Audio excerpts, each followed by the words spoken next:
اللهم صل على سيدنا محمد وعلى آل سيدنا محمد. أعوذ بالله من الشيطان الرجيم. بسم الله الرحمن الرحيم. الحمد لله رب العالمين، والصلاة والسلام على سيد المرسلين وعلى آله وصحبه أجمعين. رب اشرح لي صدري ويسر لي أمري واحلل عقدة من لساني يفقه قولي. سبحانك لا علم لنا إلا ما علمتنا إنك أنت العليم الحكيم. ولا حول ولا قوة إلا بالله العلي العظيم.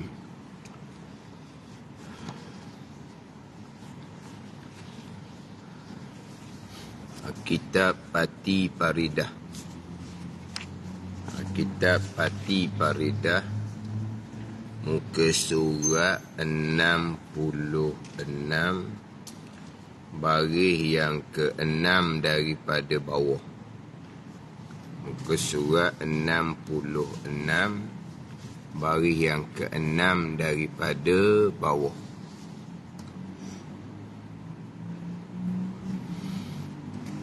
Qala al-muallifu rahimahullahu ta'ala wa nafa'ana bi'ulumihi amin. Dan mengupat.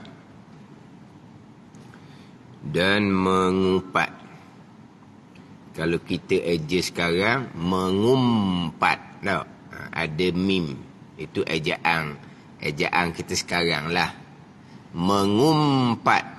Umpatan. Ini mengupat. Dia tak ada mim tu. Ini ejaan lama gitulah. Mengupat. Kalau kita sekarang, mengumpat. Dan pelaga orang. Kalau dalam kitab Faridatul Faraid, dan mengacung-acung. Dan kitab Faridatul Faraid. Pati Paridah ni dia rumusan daripada kitab Faridatul Faraid. Ayat ditukar sedikit, kemudian diletak tajuk-tajuk. Dalam kitab Faridatul Faraid, dia tidak ada tajuk-tajuk pun, dan dia tidak ada perenggang-perenggang baru. Dia sambung begitu je dalam kitab Faridatul Faraid. Dalam Pati Paridah ni, dia buat tajuk, dia ada perenggan, dia ada titik. Ini hak dalam kitab Pati Paridah. Jadi dalam Faridatul Faraid, mengacung-acung. Ngacung-ngacung. Ini pelaga orang. Mengacung-ngacung ke gitu? Mengacung. Mengacung ni daripada racung lah tau. Racung lah. Kalau kita ngacung kok, ngacung semok tu. Allah, naik dah semok. Semok tinggi dah. Rumput pun tinggi dah. Ngacung kok. Tu ngacung. Ni ngacung lah ni. Mana pun ngacung. Dia pelaga orang. Tu dia antara maksiyah zahir. Dan dusta, dan memaki, dan melihat aurah. Dan mengumpat. Ini di antara maksiyah zahir yang wajib kita pelihara. Nanti dalam kitab Hidayatus Salikin nanti, ni semua ni masuk dalam pembicaraan anggota 7. Mata, telinga, lidah, perut, paras, tangan dan kaki. Ni. Ini bicara anggota zahir yang 7 ni. Dalam pembicaraan pekoh lah. Tapi pembicaraan 3 anggota zahir, 7 anggota zahir ni, dalam kitab Hidayatus Salikin dan kitab Penawar bagi hati, itu kitab permulaan pendahuluan bagi nak ngaji fadha'il tasawuf. Dia sebelum membicarakan 10 sifat kecelaan, 10 sifat kepujian, terlebih dahulu bicara 7 anggota zahir. Jadi dalam kitab Panau Hati, ini 3 tajuk besar dalam kitab Panau Hati. Kitab yang pertama pada membicarakan 7 anggota zahir. Kitab yang kedua pada membicarakan 10 sifat kecelaan. Kitab yang ketiga pada membicarakan 10 sifat kepujian. Adapun dalam kitab Hidayatus Salikin, kitab yang kedua yang kita baca nanti, permulaannya panjang, bicara bab ilmu. Kemudian masuk bab yang pertama, al-babul awal fi bayanil aqidah. Bab yang pertama pada menyatakan akidah. Kemudian al-babus sani fi ta'atiz zahirah. Bab yang kedua pada menyatakan ketaatan zahir. Itu pergi pada pekoh. Itu bab yang kedua. Masuk bab yang ketiga, barulah pergi kepada 7 anggota zahir. Bab yang pertama dalam kitab Hidayatus Salikin bicara bab akidah. Bab yang kedua pada membicarakan bab pekoh. Bab yang kedua Abbabus Sani fit ta'atiz zahirah. Bab yang kedua pada menyatakan taat zahir. Yang kita bicara sekarang pada kitab yang kedua Hidayatus Salikin, bab yang kedua lah. Bab yang ketiga Al-Babus Salis fi ijtinabil ma'asi az-zahirati. Bab yang ketiga pada menyatakan menjauhi daripada maksiat daripada 7 anggota zahir. Mata, telinga, lidah, perut, tangan, parah, tangan, kaki. Ni. Nak bicara bab maksiat zahir ni. Bab yang ketiga dalam kitab Hidayatus Salikin. Bab yang keempat pada membicarakan 10 sifat kecelaan. Bab yang keempat pada menjauhkan daripada segala maksiat batin. Membicarakan 10 sifat kecelaan. Bab yang kelima pada menyatakan al-babul khamis fi ta'atil batinah. Bab yang kelima pada menyatakan taat hati. Mana 10 sifat kepujian. Boleh tengok di belakang kitab Hidayatus Salikin tu. Bab yang ketiga pada membicarakan 7 anggota zahir. Kalau hak nipis muka surat 57, kalau tebal muka 154. Bab yang keempat pada menyatakan 10 sifat kecelaan. Hak nipis muka surat 71, hak tebal muka surat 185. Bab yang kelima pada menyatakan 10 sifat kepujian. Hak nipis surat 85, hak tebal surat 205. Jadi yang kita Hidayatus Salikin, tauhid, pekoh, tasawuf. Selesai bab yang kelima, bab yang keenam pada menyatakan zikir. Apa maksud zikir-zikir? Zikir syariat ke zikir tariqah ke? Tauhid kena kemah, pekoh kena kemah, tasawuf kena kemah. Pada ni bukan terus nak zikir lalu. Ni. Hak ni hak jalan nak ahli sunnah wal jamaah ni. Tauhid, pekoh, tasawuf dulu kemah. Barulah pergi pada bab yang keenam dan kita ada tu Salikin pada menyatakan zikir. Tak ada apa-apa nak zikir lalu dah. Tu bukan. Bukan.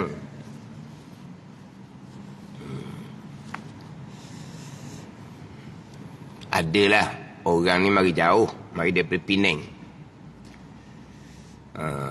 Dia cuti kerja seminggu. Lagi pondok. Dia pergi pondok sempat duduk 3 hari dia kata. Sempat duduk 3 hari je. Pondok tu di Kedah kalau sudah silap dia beritahu. Dia kerja di Penang, tapi dia asal Kedah. Dia kerja Penang, dia cuti seminggu, cuti tanpa gaji. untuk merasai duduk pondok. Lepas tu dia ada cita-cita. Kalau dia duduk tu kira boleh duduk, dia cadang nak berhenti kerja. Sebab dia belum berkeluarga. Umur 26 dah tapi belum berkeluarga. Maka dia bercadang, kira berhenti kerja dulu, nak duduk pondok. Atau azam dia. Sempat duduk 3 hari je dia kata, kali duduk. Dah tanya kitab Faridatul Faraid, dalam pondok tu, dak kenal kitab Faridatul Faraid. Kata bukan pondok kalau dak kenal kitab Faridatul Faraid. Hei, awak salah pondok ni. Bukan pondok kalau dak kenal Faridatul Faraid. Itu kalau kita katalah, tak ada tertulis ni. Kita kata, kitab Faridah ni kalau pondok kitab wajib. Kita kata. Tapi adakah tertulis? Kitab wajib tak tulis. Kiraan dia gitulah. Wajib mana mesti ada pondok. Tiba-tiba tak kenal kitab Faridah. Lepas tu, saya mari-mari ni nak zikir lalu dah ke dia. Saya mari nak belajar Fardhu Ain Tauhid Fiqh Tasawuf. Nak zikir lalu dah. Dia kata tak nak duduk ni, dia kata. Tapi dia cuti dah seminggu, dia kata. Baru 3 hari ni. Cuti dah seminggu. Jadi pun marilah Terengganu ikut kelas. Dia biasa ikut live FB. Budak muda, umur 26. Marilah dia Terengganu. Sempatlah duduk 4 hari. Mari ngebah lah. Lepas tu pergi masjid-masjid dengan gerak. Gitu kan. Mari ngebah. Tapi dia bercadang cuti seminggu tu nak masuk pondok lah. Nak merasai. Mana kalau kena molek. Hak dia nak dia nak belajar Fardhu Ain apa semua. Mana orang ada kena jalan dah. Kena jalan. Tahu dah saya duk tekan sama Fardhu Ain Tauhid Fiqh Tasawuf ni. Orang zikir awal-awal kita Fardhu Ain tak cara tu bukan zikir zikir tarekah yang bersyariat tu bukan. Jadi dia ni dia boleh nilai dah. Dak kena ni. Dia pun mari Terengganu lah. Dah ada lagi baki 4 hari cuti seminggu. Gitulah. Maka saya pun cadang lah. Kata ambil cuti semula lain kali. Naik ke Fatani. Sebab dia orang asal Kedah. Orang asal Kedah ni dia negeri sempadan. Negeri sempadan dia tak payah buat pasport international. Dia boleh buat pas sempadan. Orang Kelantan, orang Kedah, orang Perlis dia tak payah buat pasport international. Kita orang Terengganu tak boleh. Kita orang Terengganu kena buat pasport international, pasport pergi Mekah tu lah. RM200 5 tahun tu. Dia orang negeri sempadan. Kedah negeri sempadan lah. Dia boleh buat pas sempadan macam saya tak tahu juga. Kata awak ambil lah masa lain kali. Awak cuti seminggu. Pergi Fatani. Telefon beritahu saya. Pergi Fatani. Pergi kat anak apa semua. Biar dia letak duk pondok ni 2 hari. Duk pondok ni 2 hari. Duk pondok ni 2 hari. Macam mana. Okey boleh duduk. Nak berhenti kerja berhenti lah. Gitulah. Sebab dia cuti seminggu tu cadang nak merasai pondok. Duduk 3 hari tak boleh duduk tu. Nak berzikir lalu dah. Faridah, kitab Faridah pun tak tahu. Kata awak ni salah tepat ni kata ni. Baik kok dia orang-orang yang ada panduan dah. Zikir-zikir ni tauhid, fiqh, tasawuf. Tauhid fiqh tasawuf sambil kok mana? Tu tak sambil. Tambahan pula kalau kita belajar tauhid fiqh tasawuf, banyak pula semayang yang nak kena qada contohnya, banyak tinggal semayang, nak zikir kok mana?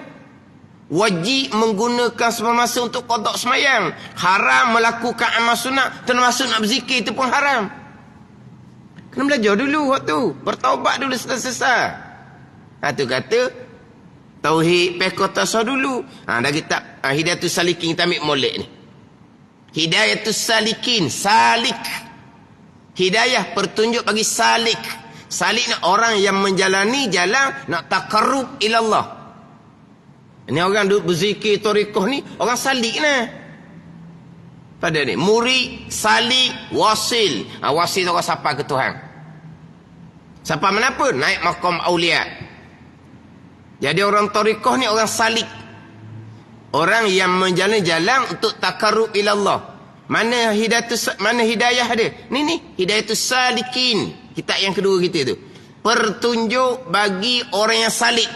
Salik yang sebenar. Orang yang menjadi jalan taqarrub ilallah, nak hampir di hati dengan Allah. Ni. Tauhid kemah, fiqh kemah ilmu amal, tasawuf doain kemah ilmu amal. Baru lagi pada zikir. Hak zahir contohnya kalau bicara hak dalam kitab ni hak zahir. Mata, telinga, lidah, perut, parah, tangan, kaki. Yang kita bicara melepasnya dalam bab harta. Bab harta tu sesama molek dengan orang Sesama molek dengan orang yang kita bicara melepas. Ni bicara bab mengumpat. Mengumpat ni bahagian lidah. Melaga orang bahagian lidah. Dusta bahagian lidah. Dan memaki bahagian lidah. Melihat aurah bahagian mata. Dan dengar mengumpat bahagian telinga. Dan mengurang sukatan dan timbangan bahagian tangan. Dan khianah bahagian tangan. Dan mencuri bahagian tangan. Dan pukul orang bahagian tangan. Ni hadang kita bicara ni. Hak minggu lepas bicara apa? Hak minggu lepas bicara dan wajib pelihara diri kita daripada maksiat seperti makan riba dan minum perkara mabuk dan makan harta anak yatim dengan tidak sebenar dan makan perkara haram. Itu bahagian perut. Itu bahagian perut. Mata, telinga, lidah, perut. Bahagian perut ni. Kalau kita bicara melepas. Maknanya kalau kita terbabit dengan perniagaan. Dalam bab harta banyak kita tidak menyelesaikan harta benda orang, duit orang. Sesah tu dulu taubat dulu. Kembalikan balik duit orang. Minta maaf dengan tuang dia. Bertaubah dengan Allah Subhanahu wa ta'ala. Sesah dulu tu. Ni dok. Terbabit dengan perniagaan besar-besar. Orang kaya raya. Orang ginilah. Tepat berhimpunnya orang nak zikir. Ramailah berhimpun zikir di rumah besar. Perniagaan besar. Dalam perniagaan tu banyaklah kecil-kecil bawah ni dizalimi, duit tak bayar. Dia duduk berzikir di rumah besar dia tu. Marilah pok zikir-zikir yang lain ni berhimpun situ. Cari tempat rumah besar macam istana. Orang sekarang. Lepas tu duit dengan orang kaya raya, menega berjaya sangat. Duit orang hok bawah-bawah ni, abang sap apa dia? Apa? Sap apa dah? Sap kontraktor apa? Hok bawah-bawah ni. Ni hok lesen hok kecil-kecil ni lah. Hok lesen kecil-kecil ni. Sesah dah duit orang ni. Dok. Hok bawah ni kok kelik. Hok tokai besar tu berzikir, bertarekah. Patah harta benda orang bawah ni tak peduli. Ni bukan Melaka. Tapi ni dia carinya orang banyak duit, orang kaya. Kalau belajar bab ilmu fardhu'ain, bicara bab perut, bab harta orang pun semua, bergeliatlah dengar. Orang seumpama tergamuk, panggil anak yatim ramai-ramai makan di rumah dia. Sunat baiknya kamu, pemurahnya kamu, panggil anak-anak yatim datang rumah kamu, beri makan, beri duit saku, bagusnya kamu. Tu sunat. Duit orang hak wajib kamu bayar tu, kamu bayar tak lagi? Duit orang hak wajib kamu bayar tu, kamu sesal ke dok? Ni penipu sungguhlah. Memang penipu. Ni pelakon hebat. Beri makan anak yatim, baik sangat-sangatlah, besar pahala, sunat. Beri duit saku pada anak yatim, besar pahala, sunat. Dia orang tu hak wajib kamu bayar segera. Minta maaf, lepas tu bertaubah dengan Allah. Hak tu wajib. Ada ni. Siapa ke kamu mati, anak-anak kamu tak boleh nak paraik tu, awal-awal harta. Kena selesai hutang orang dulu pun habis. Barulah ada baki paraik. Tapi kalau ayah tuang harta tu tak bayar harta orang, hak wajib dia bayar, hak anak ni lagi tak peduli orang. Bukan hak urusan dia, tu urusan ayah dia. Ayah dah bayar. Hak anak ni nak tunggu nak duit ni lah. Bayar habis orang, tinggal berapa sen nak pusaka. Kalau ayah tu pun tak peduli, hak anak nak peduli hati orang. Pandai ni. Oh, sedap pula dengan berzikirnya, dengan jamu makan ke. Bukan kata jamu makan anak yatim tu salah, bukan. Tapi cara buat tu berlakon. Buat sunat, hak wajib tak buat. Harta orang tak selesai. Tu hak bagian perut. Pelihara daripada makan pakaian haram. Maknanya sebelum nak paraikkan harta, ada ni. Dia kena beres dulu hutang orang, hutang agama. Kena beres dulu wasiat. Dia banyak perkara ni. Pergi kepada paraik. Paraik ni kemudian. Hutang orang kena selesai, hutang agama kena selesai, wasiat kena selesai. Ada bela harta, barulah paraik. Tapi kalaulah si mati ayah tu sendiri, hutang orang, duit orang ni tak bayar, hak dia mani-mani tak bayar, sembahyang 5 waktu, berjemaah tu lah 5 waktu, duduk sah depan. Di masjid tu selisih tak dengan orang hak sak tak bayar, selisih, you tak tahu je. Ini cerita betul Hak sak bawah ni kok, Allah Ustaz. Dia tengok kita. Dia tengok dia. Dia senyum kita. Dia salang dengan kita. Tapi duit kita tak bayar. Oh, tapi hebat dia kata. Zikir pun hebat. Jamu orang makan pun hebat. Tapi duit saya tak bayar.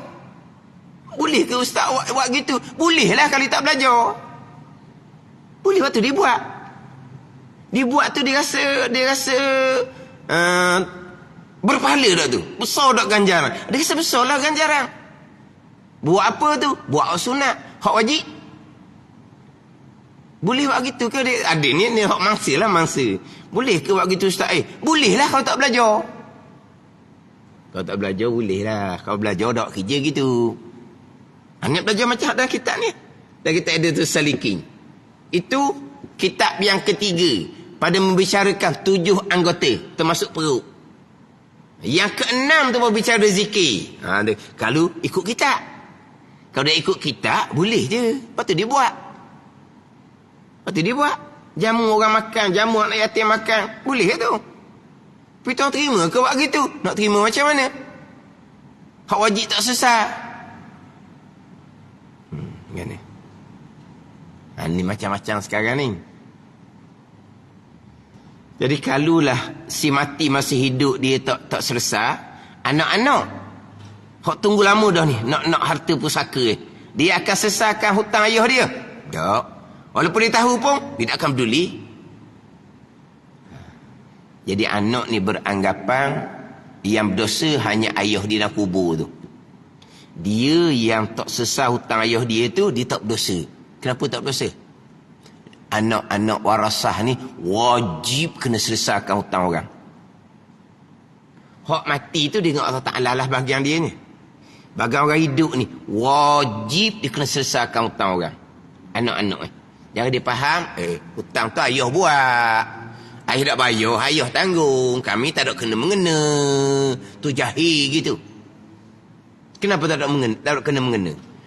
Apabila ayah mati je, anak-anak wajib selesaikan hutang orang. Wajib. Itu bukan milik ayah kamu, maka bukan paraik. Bila bukan milik si mati, boleh paraik tak kalau bukan milik si mati? Boleh tak paraik kalau bukan milik si mati? Tak boleh paraik. Kita paraik ni harta milik si mati. Sekarang ni sebahagian daripada harta si mati ni milik orang yang hutangnya tak dibayar. Itu milik orang, bukan milik si mati. Itu tidak boleh paraik harta benda orang. Tiba-tiba anak ni tahu, tapi dia paraik harta milik orang. Itu bukan paraik. Itu ropok harta milik orang. Bukan paraik. Bukan bagi saka. Bagi pusaka adalah milik si mati. Itu bahagi pusaka. Adapun kalau milik orang, itu bukan bahagi pusaka. Itu bahagi harta rompokan. Panggil apa? Harta rompokan ni, ropok letak pistol di mana? Harta rampasan ke apa panggil? Tak, dia rompokan lain tau. Rampasan lain. Harta curi lain tau. Nak panggil harta apa gitu? Ropok ni dia letak pistol di kepala, rapah. Tahu? Curi ni dia ambil senyap-senyap ke mana? Dah ni panggil apa ni? Dan sekarang ni, ini harta orang yang si mati tidak pulangkan kembali. Bila dia mati, ni ahli kosek, bukan hak arwah. Yang hak anak-anak nak pusaka adalah milik si mati. Barulah pusaka. Kita pusaka hak milik si mati, hak orang tak boleh pusaka. Sekarang ni, hak ni harta orang. Tiba-tiba anak tahu, anak buat senyap. Anak apa ni? Nak panggil harta apa ni? Harta rampasan, harta curi kata apa? Dia bagi macam cerita Romli itulah, bagi mu banyak ni, mu banyak ni, mu banyak ni. Habis anak-anak si mati terbabit dengan makan harta haram. Amal ibadat tidak akan diterima oleh Allah Subhanahu wa taala. Hak halal ada, bukan tak ada hak halal. Dia ambil halal dan haram. Hak halal banyak dah. Tapi dah tamak, tak qanaah, digi capu pula dengan hak haram. Hak halal banyak lebih dari cukup dah. Panjang dah perbicaraan hak halal tu. Dah. Dia nak ambil habis dengan hak orang pun nak capu. Hak pusaka dia bagi, hak orang dia bagi juga adik-beradik ni, anak si mati. Panjanglah cerita akhirah nanti. Lepas tu benda ni kita tuang diri kena selesai awal-awal. Kalau kita rupa semayang bang tapi ilmu ni, sanggup buat perbuatan milik orang tidak dikembalikan, anak-anak akan datang, lagi mudah-mudah dia akan buat perkara yang sama. Hak dalam kubur tu, itu tahta masyiatillah, atas kehendak Tuhan lah. Hak dalam kubur tu macam mana?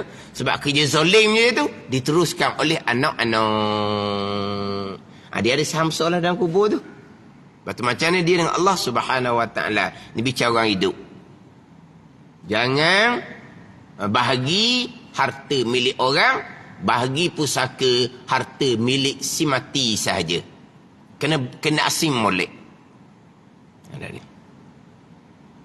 Ini benda realiti dalam masyarakat kalau membabitkan harta benda. Cukup-cukuplah qanaah, memada dengan apa yang dikurniakan oleh Allah Subhanahu wa taala. Nabi sallallahu alaihi wasallam bersabda, qad aflaha man aslama wa kana rizquhu kafafa wa qanna'ahu Allahu bima atahu. Sesungguhnya berjayalah mereka yang Islam dan ada rezekinya mencukupi. Cukup rezeki dianya, wa qanna'ahu Allahu bima atah. Dan Allah Ta'ala menjadikan dia ni cukup dengan apa yang dikurniakan oleh Allah. Ni orang Islam yang berjaya, Nabi kata. Berjaya. Rezeki dia kafafa, cukup-cukup je. Dan wa qanna'ahu Allahu bima atah. Dan Allah menjadikan dia tu qanaah, cukup. Tak ada kaya, tapi cukup, memada je. Inilah orang yang berjaya. Tuba liman huda lil Islam wa kana aishuhu kafafa wa qunni'. Nabi kata, bertuahlah bagi mereka yang dihidayahkan bagi Islam dan adalah kehidupan dia mencukupi, dan wa qunni', dan dijadikan dia itu qanaah, cukup. Harta tak ada melimpah ruah, tapi cukup dan Allah jadikan qanaah. Ini Tuhan beri banyak dah harta halalnya. Sudah melimpah ruah dahnya.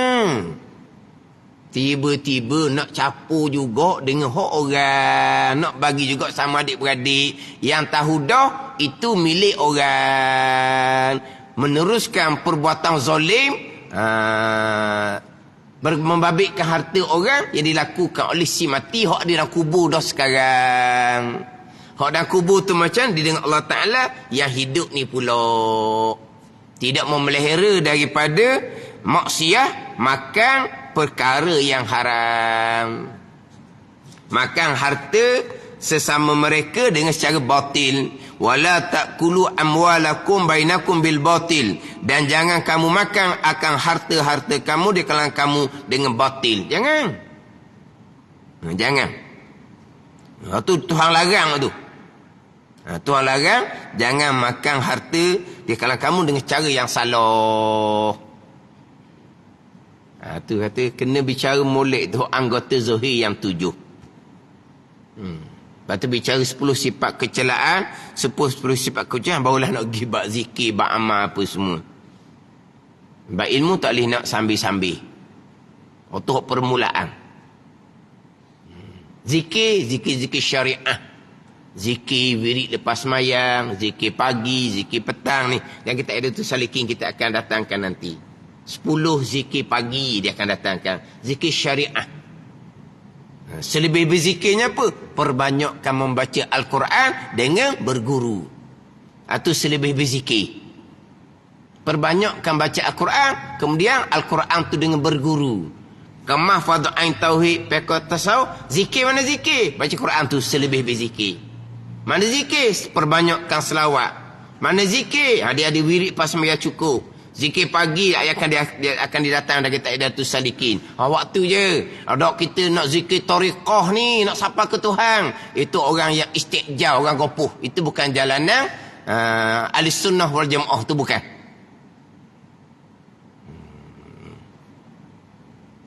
Saya sebut kisah budak tu tadi, tak ambil pengajaran molek lah tu. Pergi pondok atas nama pondok. Tapi tak tahulah. Orang sekarang ni letak je nama pondok. Bukan ikut kaedah pondok pun. Kaedah pondok tak ada seumpama tu pada ain dulu. Zikir-zikir tarekat ni tunggu pilih-pilih je. Zikir tu tunggu itu zikir harian, zikir syariat je. Ni kita pondok baru nak kena ilmu, nak zikir lalu dah, tarekat lalu dah. Itu bukan. Kemudian hak minggu lepas tu saya bicara berkaitan dengan harta pusaka, saya bicara minggu lepas. Waktu kena kemah molek lah tu. Lepas tu minggu lepas pula saya bicara hak berkaitan dengan hak falda, saya bicara minggu lepas. Hak falda ialah falda ni rumit. Rumit falda ni dia punya aturan dia tu agak rumit. Kalau falda pula, kalaulah anak peneroka tu tidak ada anak lelaki, rumit tu. Pada ni anak perempuan belaka penuka falda ni, maka harta falda ni akan turun kepada adik-beradik si mati. Sebab dia tidak ada anak lelaki, dia hanya ada anak perempuan. Dia hanya ada anak perempuan. Tapi falda ni dia dua nama, nama suami, nama isteri. Kemungkinanlah pemilikan 50%, 50%. Selepas mati ayah, bahagian ibu tu 50% tetap dah.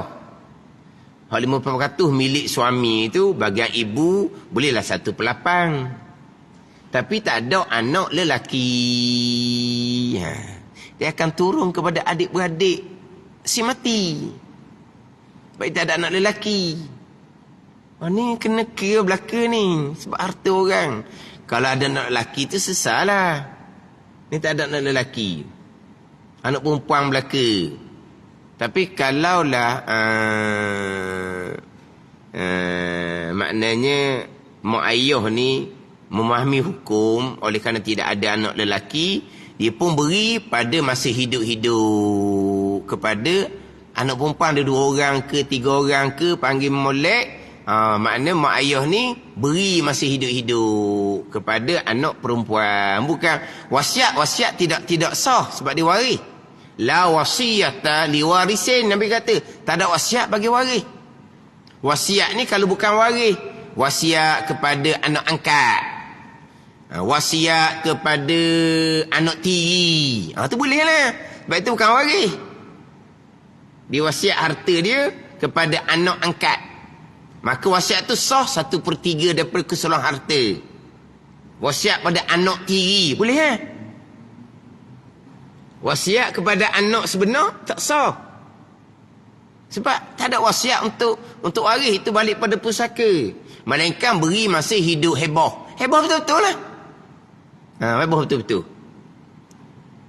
Lepas tu tak boleh nak tukar nama, buatlah surat sumpah ke apa ke sebagai bukti bahawa sudah diheboh pada masa hidup. Kan buat surat sumpah lah.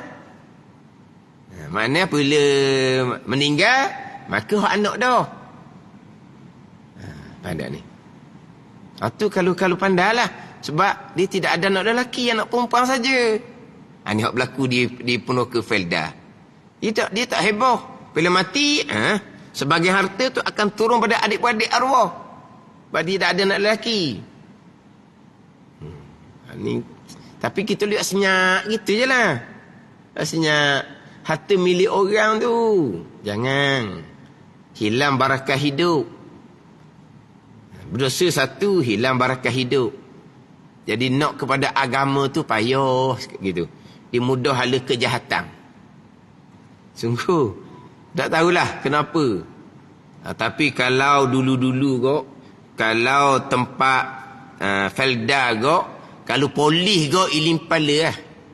Bagi dia kawasan tu kawasan blacklist. Dia ada macam-macam perkara-perkara yang pelik-pelik lah berlaku. Wallahualam lah. Apa punca dia? Mungkin kurang pengajian agama. Tapi kalau harta tak jaga, hukum hakam tak pelihara, hilang barakah hidup. Bila hilang barakah hidup nampak okey. Tapi agama berat.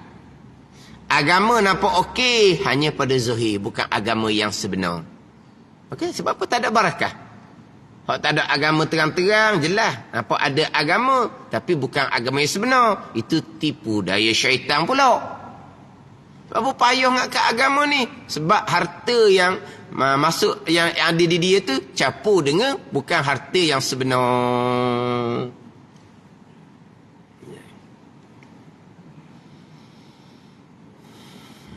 Dia harta kena cermat. Masa minggu lepas lah, kalau kata kita sudah tukar pemilikan, tukar nama. Tak tukar nama pun buat surat pengesahan. Tahulah macam mana cara. Dengan cara surat sumpah ke, surat peguam ke, kalau tak tukar nama. Jangan tukar pemilikan, nama tak tukar. Jangan letak nama lain, tapi pemilikan tak beri ke dia. Pun sos-sos belaka tu. Kena jaga molek. Sebab heboh beri ni masih hidup, sah. Nama tukar tak tukar, itu bab hukum dunia pula. Tapi bermasalah kemudian. Kalau beri, sah, tapi nama tak tukar. Diberi kepada anak angkat, contohnya. Sah.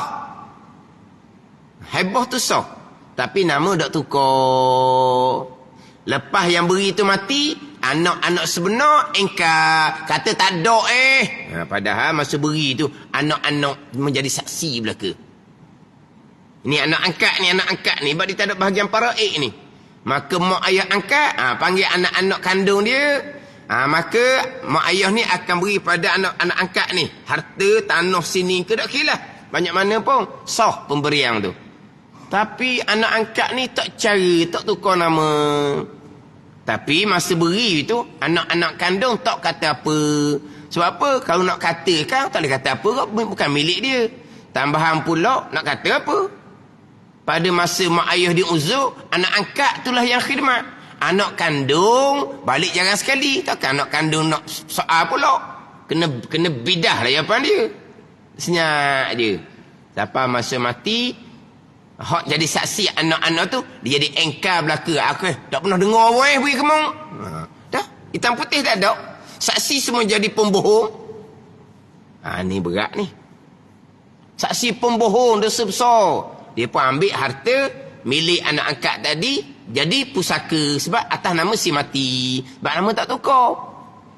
Tu kata, ingat baik ini bab dosa pahala ni, bab syurga neraka ni. Bukan benda kecil-kecil Dia sudah menjadi saksi, dia sudah bohong. Walau dia jadi saksi, ayah dia beri dah kepada anak angkat. Tapi nama si mati. Akhirnya akan bawa ke mahkamah paraik lah. Ada anak angkat keluarlah dari rumah tu. Boleh pada adik-beradik yang sebenar lah. Sebab nama tu nama si mati. Tapi pada hukumnya, sah pemberian. Tapi nama tak tukar. Anak angkat ni wak tak apalah. Percaya kepada adik-beradik, anak-anak kandung kepada ayah angkat dia tu. Kawan tu dah puas hati dah beri kepada anak angkat. Tunggu masa mati kok. You nak. Dan ni harta orang ni. Harta ni akan turun pada anak-anak dia pula kemudian. Tergamuk mak ayah seumpama tu. Turunkan harta haram kepada keturunan dia. Tahu ya Allah banyak dah. Banyak tu cukup-cukup alhamdulillah. Yang pentingnya qanaah. Tuhan jadikan kita tu cukup memada dengan apa yang ada. Ni hak halal banyak yang nak ambil hak haram. Tak qanaah lah tu, tak memada, tak cukup.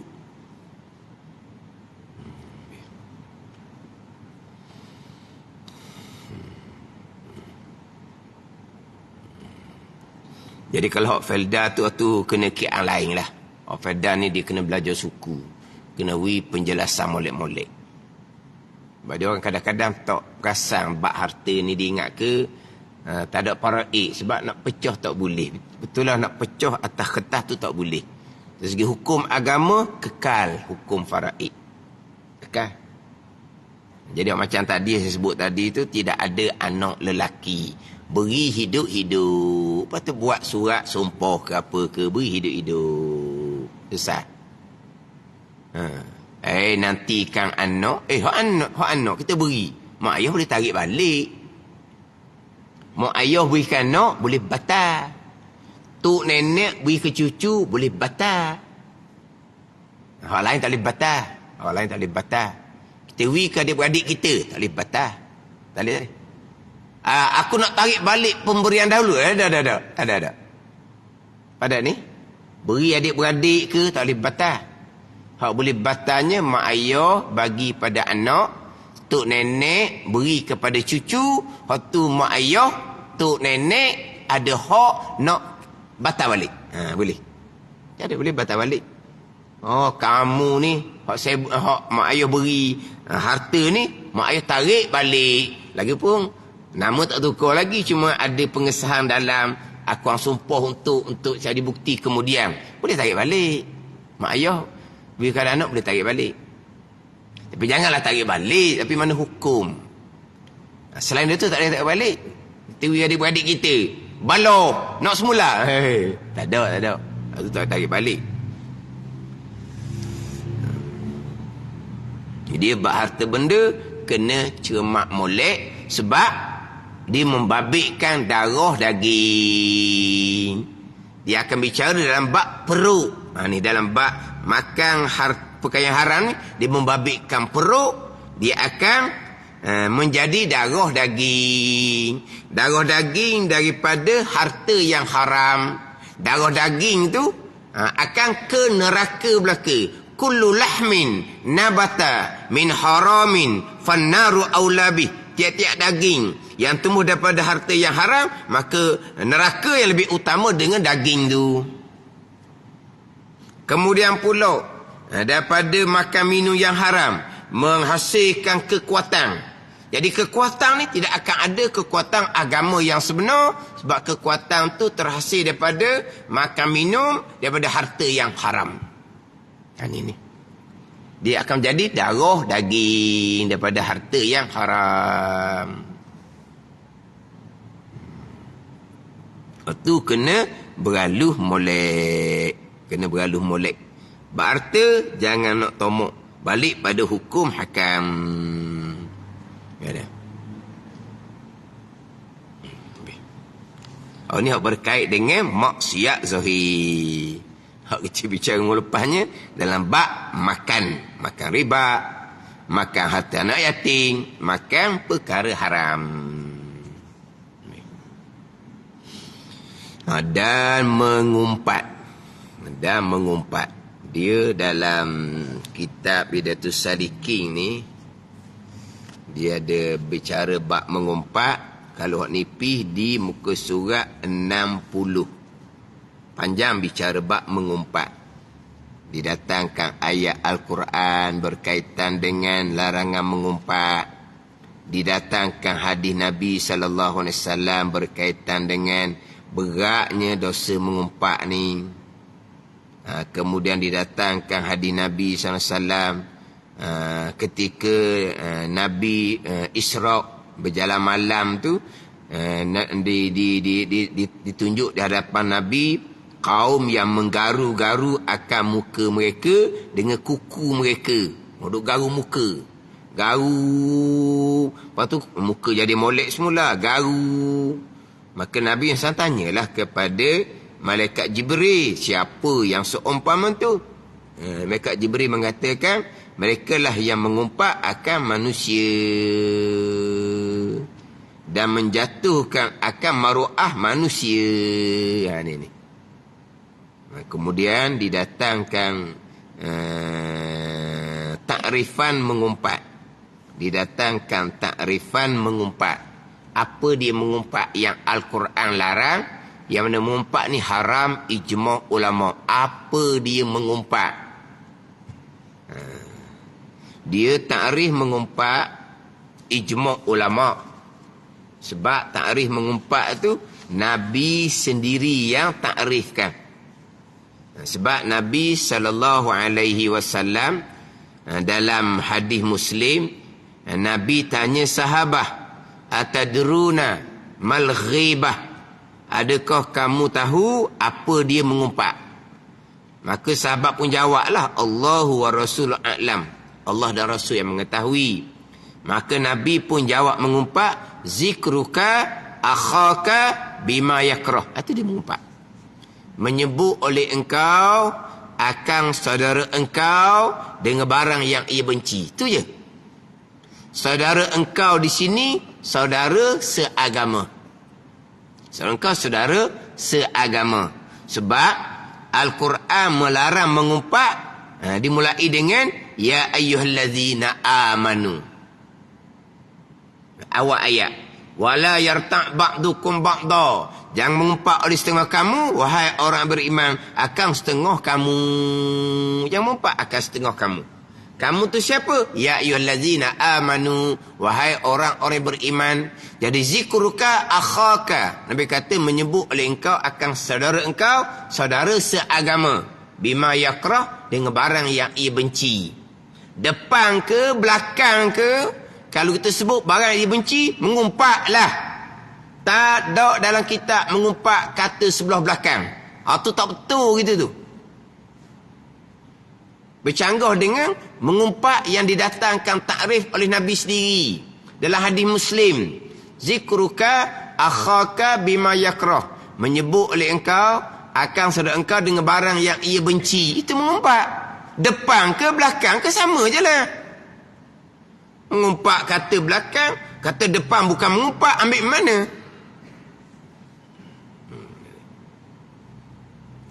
Ni saudara engkau, saudara seagama. Kalau kata kau orang kafir, katalah gajah rimah pun. Waktu bukan panggil mengumpat. Kata kau orang kafir. Pada ni. Itu bukan mengumpat. Dalam Hidayatus Salikin Surat 60 ni, mengumpat, bermula makna mengumpat itu bahawa engkau sebut akan manusia dengan barang yang dibenci manusia akan barang. Kata dia. Benci-bencinya jika didengarnya. Jika didengar. Jika didengarnya. Jika didengar ni kembali pada benci. Bukan qaid kepada sebut. Maknanya disebut tu, dia dengar ke tak dengar, dia benci ke tak benci, depan ke belakang ke mengumpat. Jika didengar ni kembali kepada benci. Kalau didengar, dibenci ke tak? Dibenci, mengumpat walaupun kata sebelah belakang. Kalau kata depan-depan, dengar sendiri dia benci, tu sah mengumpat. Jadi jika didengar ni qaid li ta'mim di sini. Sebab ni orang salah faham ni, jika didengar. Maknanya seolah kata belakang saja. Sekarang ni gini. Nabi menyebut, Nabi datangkan takrif mengumpat dengan menyebut oleh engkau akan saudara engkau dengan barang yang ia benci. Barang ia marah lah mengupak. Kalau dengar depan-depan, dia benci. Soh mengupak awal-awal lagi. Persoalan sekarang ni, kalau kata belakang, dia tak dengar. Dia nak benci macam mana, dia pun tak dengar. Dia pun tak tahu. Dia nak benci macam mana. Kalau dia dengar benci ke tak? Okey, dengar dia marah ha? Mengupak juga walaupun kata di belakang. Tu nak takmim, nak masuk kata belakang mengupak juga. Kata depan soh mengupak. Kalau kata perkataan yang saudara kau benci. Dok sekarang ni didatangkan jika-jika tu nak meluaskan, nak masuk dengan kata di belakang. Sekarang mengumpat, kata oleh engkau akan saudara engkau dengan barang yang ia benci. Pada ni dia akan bencilah kalau kata depan dia dengar. Mengumpatlah. Tapi kalau kata belakang, dia nak benci macam mana sebab dia pun tak tahu. Faham tak ni? Sekarang Nabi kata menyebut engkau akan saudara engkau dengan barang ia benci. Kalau kata depan, dia terasa hati sangat kata gitu, soh mengupak. Persoalan timbul ni, barang yang ia benci tu, kalau dia dengar, kalau dia tak dengar, nak benci macam mana? Nak marah macam mana? Nak terasa hati macam mana? Tak dengar pun. Pak kata belakang ni. Jadi faham situ, kata belakang bukan mengupak. Sebab saudara engkau tidak dengar dan tidak benci. Mana ni? Kata depan waktu awal-awal dah mengupak. Kalau kata akan barang yang saudara engkau benci. Persoalan sekarang ni benci sebab dia dengar. Kalau faham situ, kata belakang tak panggil mengupak. Sebab dia nak benci macam ni, dia tak tahu. Jika dia dengar, dia benci tak kalau dia dengar? Hak kata depan ni, dia dengar lalu dah, memang dia benci. Soh mengumpat. Kata belakang, dia tak dengar, maka tak benci. Kalau dia dengar, dia benci tak? Kalau dia dengar, dia benci. Mengumpat juga kata sebelah belakang. Maksud dia gitu. Ni tiba-tiba jauh dia pusing. Kata belakang je mengumpat, kata depan bukan mengumpat. Hak tu salah berapa darjah orang panggil tu. Balik kuk ni. Ini ada orang saya sound kat depan. Saya kata depan-depan. Saya tak kata belakang. Kalau kata belakang mengumpat akan bayar pahala di padang mahsyar. Berat saya. Lepas tu saya tak main mengumpat. Saya kata direct kat depan. Tak mengumpat Tak sebab kata depan. Macam ni gini kata apa? Ni ada korok ni. Apa gitu. Dia pun kata kot depan-depan. Tak mengumpat saya. Sebab saya kata depan. Tonyoh dahi tu.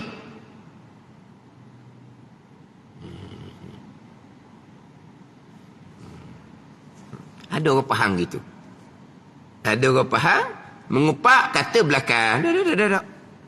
Nabi dah sebut gitu Nabi sebut zikruka akhaka bima yakrah. Hadis Muslim ni. Menyebut oleh engkau akan sekau barang ia benci. Barang ia benci kalau dia dengar. Kalau dia tak dengar, nak benci macam mana? Jika ia dengar, walaupun dia tak dengar sekarang, kalau dia dengar benci ke tak? Benci. Mengumpat juga kalau kata sebelah belakang. Kita panggil rayah li takmim tu. Jadi jika didengar tu kembali kepada benci. Kembali kepada benci. Maknanya kalau didengar dia benci, maka mengumpat. Jadi mengumpat ni kata depan ke kata belakang ke, mengumpat belaka. Jikalau apa yang dia kata tu saudara engkau benci.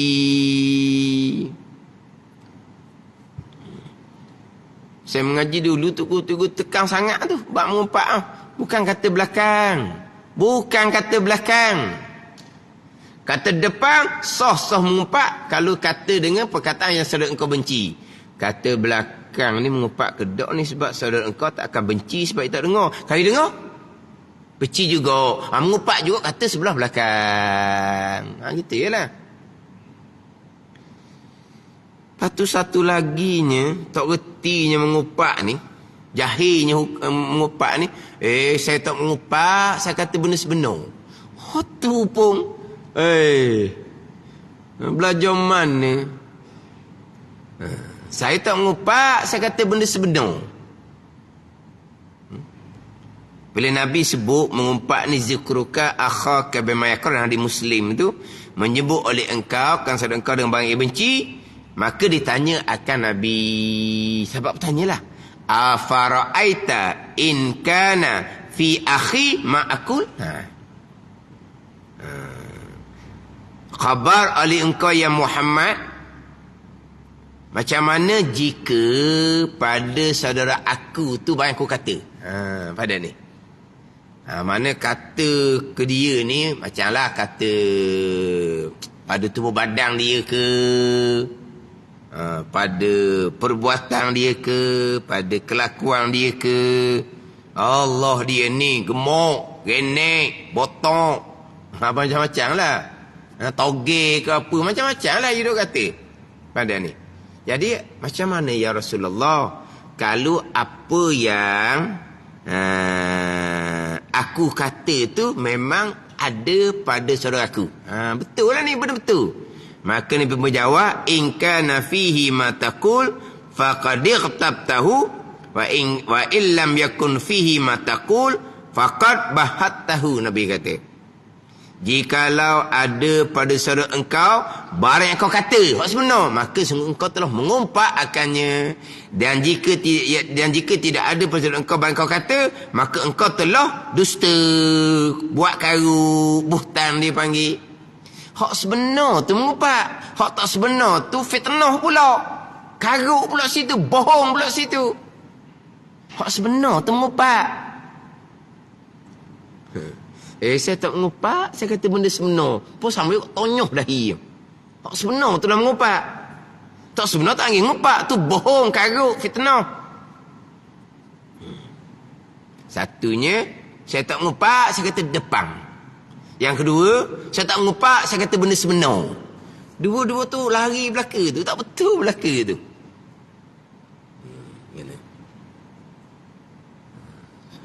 Ini semua antara ilmu-ilmu yang fardu ain kepada kita belaka. Kena-kena dosa pahala. Mana suruhan Allah, mana larangan Allah. Tahu tak mengumpat Allah tak larang? Tahu. Mengumpat apa dia? Pada ni. Tahu mengumpat haram, tahu. Apa dia mengumpat yang diharamkan? Apa dia mengumpat? Kita nak tinggal lah hak larangan Allah Ta'ala ni, mengumpat contohnya. Apa dia mengumpat? Kata belakang. Apa dia mengumpat? Kata benda tak sebenar. Dah nak tinggal macam mana larangan Allah, kita tak tahu. Mengumpat tu apa dia? Atau hak fardu ain belaka. Macam kita bicara tadi. Semua orang tahu belaka. Haram makan harta bukan milik kita, milik orang. Ni kena tahulah mana hak milik kita, mana hak milik orang. Kalau kata mak ayah kita meninggal, mana sebenarnya hak milik kita? Hak ni bukan milik arwah, ini milik orang lain, ini milik agama. Maka kena sesah hak milik orang, hak hutang orang, kena sesah hak milik agama. Bukan milik kita. Kita tak tahu, kita ambil kepada kita belaka. Waktu dia panggil makan harta dengan jalan yang tidak sebenar. Kita tahu haram, tapi kita tak kenal mana hak haram. Tahu hak haram tak boleh ambil, bukan milik kita tak boleh ambil. Kena tahu mana yang bukan milik kita. Kalau mak ayah mati, manakah milik waris? Milik waris ni selepas dia tolak milik orang hutang, lepas dia tolak milik agama, lepas dia tolak wasiat-wasiat, barulah milik arwah, barulah milik kamu waris.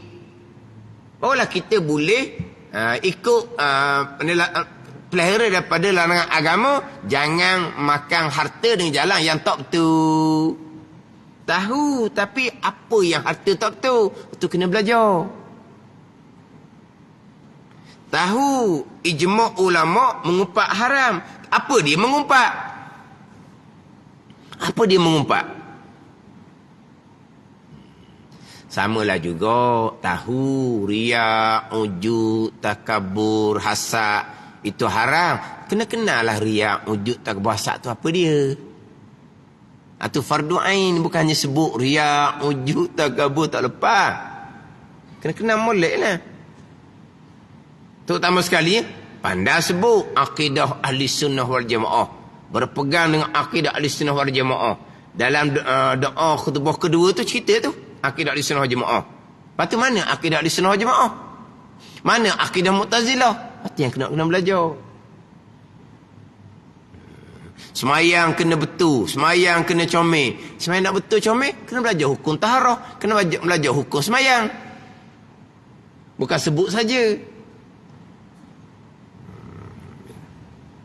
Nak tinggal mengumpat. Apa dia mengumpat pun tak tahu. Mengumpat bukan kata di belakang. Bukan kata mengumpat ni kata budak sana baru mengumpat. Kata depan, kata belakang ke dengan perkataan yang saudara engkau benci, mengumpat. Kata yang sebenar, itulah mengumpat. Kata tak sebenar, itu dia panggil buhtan. Atau karuk dusta, fitnah pula waktunya. Waktu dosa lain pula.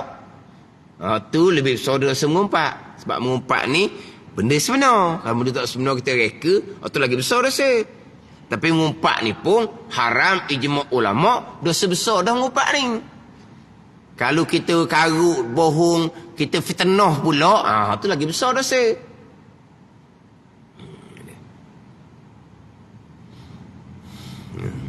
Jadi hak ni masuk pada pembicaraan maksiat daripada anggota yang 7. Mengumpat adalah maksiat lidah.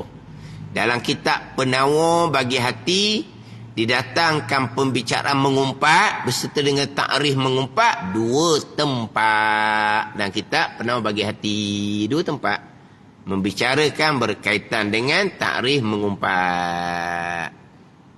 Haram ijma' ulama, melainkan mengumpat pada 6 tempat, 6 situasi diharuskan pada syarak ijma' ulama pula. Tu boleh tengok dalam kitab Hidayatus Salikin muka 60, dalam kitab Penawar bagi hati muka surat 30.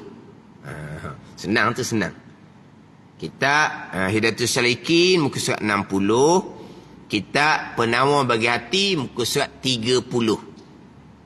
Dan kitab Al-Azkar pun ada, dan kitab Sirajut Talibin pun ada, dalam kitab Dalilul Falihin pun ada, mengumpat yang dibenarkan pada syarak 6 tempat, 6 situasi, 6 keadaan yang mana syarak membenarkan mengumpat ijma' ulama' pula.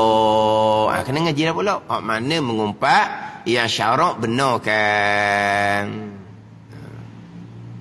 Jadi itu Salikin muka 60, dalam kitab Penawar bagi hati muka surat 30. Ini di antara ilmu-ilmu yang wajib kita ketahui. Dan pelaga orang, dan dusta, dan memaki, dan melihat aurah, dan dengar mengumpat. Dengar mengumpat ni bahagian telinga pula. Kita tak ngumpat, kita dengar orang je ngumpat, kita tak tambah. Oh baiknya dia. Mana ada pesan gitu? Kamu dia baik sungguhlah mengumpat. Berdosa lah. Lepas tu kamu tu kan dengar, saya tak ada telinga je, tak mau capuk. Lepas tu dengar saja je. Dengar saja. Nabi kata, al-mustami'u syarikul qail wa huwa ahadul mughtabain. Nabi kata, orang yang tuntut dengar umpatan bersekutu, bersyarikat dengan yang mengumpat, yang berkata. Dan orang yang mendengar umpatan, Nabi kata, adalah salah seorang daripada 2 pengumpat. Ingat Nabi kata, wa huwa ahadul mughtabaini. Orang yang dengar umpatan ni salah seorang daripada 2 pengumpat. Orang dengar tu salah seorang ada 2 pengumpat. Sebab tak ada orang dengar, orang ngumpat nak ngumpat apa? Nak ngumpat ke dinding. Gila pula jadinya dia. Dia ngumpat. Orang tak ada. Kamu ngumpat ke siapa ni? Cakap dengan dinding, dengan tiang. Oh, gila dah tu. Jadi orang tu mengumpat kerana kamu yang tak ada telinga. Saya dengar saja. Saya tak tambah. Ingat warna berkali. Sama je. Orang yang tuntut dengar lah. Dia panggil al-mustami' istima'. Kalau dia terdengar kerana berada di tempat kerja yang sama, yang meja tu duduk mengumpat. Dia duduk dekat. Dia pun termasuk dalam telinga. Dia bukan tuntut dengar. Maka dia tidak bersekutu. Tapi janganlah telinga tu gerok nak. Jangan. Lepas tu, mengumpat je. Lama-lama tertarik. Ulang semula. Sedap dengar saning. Pulak dah. 2 kali mengumpat kawan tu. Dia nak dengar. Ada ni. Terdengar, tidak bersekutu. Lepas tu, hak terdengar tu, cegah lah. Wajib cegah, itu perkara mungkar. Ataupun, kenyang. Tuhan pula, kenyang. Sebab Quran kata, orang mengumpat ni makan daging saudara. Kenyang. Rehat keluar dah kamu. Kenyang dah. Kan Quran kan? Wala yarta' ba'dukum ba'da. Ayuhibbu ahadukum an ya'kula lahma akhihi maita fakarihtumu. Adakah Tuhan kata, adakah suka oleh kamu akan bahu makan ia akan daging saudaranya hal keadaan bangkai? Nescaya kamu benci, maka jangan mengumpat lah. Mengumpat tu diumpamakan makan daging saudara yang sudah mati. Bukan daging saudara hidup mati dia makan. Bukan. Sebab tu pernah. Ni satu riwayat hadis sahabat dia ada makanan. Lepas tu dia tidak ada dia punya. Yelah, kalau roti kena ada gu dia lah, dia tak ada gu. Dia ada makanan, dia tak ada gu. Jadi dia minta dengan Nabi. Hak gu pada makanan tu. Dia minta dengan Nabi. Maka Nabi kata, kamu sudah makan. Minta apa lagi? Nabi kata, sahabat tu makan dah. Sahabat tu dia, kalau kita katalah, saya lupa hadis tu. Kita kata kalau ada roti, tak ada kuah, gitulah. Jadi, sahabat ni minta dengan Nabi. Regu dia tu, regu nak makanan ni lah. Nabi kata, kamu sudah makan. Minta apa lagi? Sahabat pelik tak makan lagi ni, minta regu dengan Nabi ni. Tak makan lagi lah ni. Tapi Nabi kata kamu sudah makan. Sahabat pun kata kami belum makan. Kamu mengumpat tadi kan, kamu telah makan daging saudara kamu. Tak payah makan, taklah kenyang dah. Pada ni. Jadi kalau orang mengumpat dan pejabat ke, sedawa. Apa tu? Kenyang. Rehat tak keluar dah, kenyang. Makan daging saudara. Apa ni? Kata gitu je. Ia akan lari lah. Dia akan lari lah. Ada ni. Dia berakhir mengumpat ni siapa sebenarnya? Lelaki ke perempuan? Tak apalah tu. Hak berakhir dengar mengumpat pun begitu juga. Faham tak? Hak berakhir kata kau orang ni siapa? Mengumpat, lepas tu dengar umpatan, share umpatan FB sekarang. Bermewah-mewah. Bermewah-mewah lah FB-nya. Yang mengumpat, yang dengar umpatan, yang share umpatan. Macam-macam lah. Itu semua akan jadi muflih pada hari akhirah, akan dicampur ke dalam neraka Jahannam. Wallahu a'lam.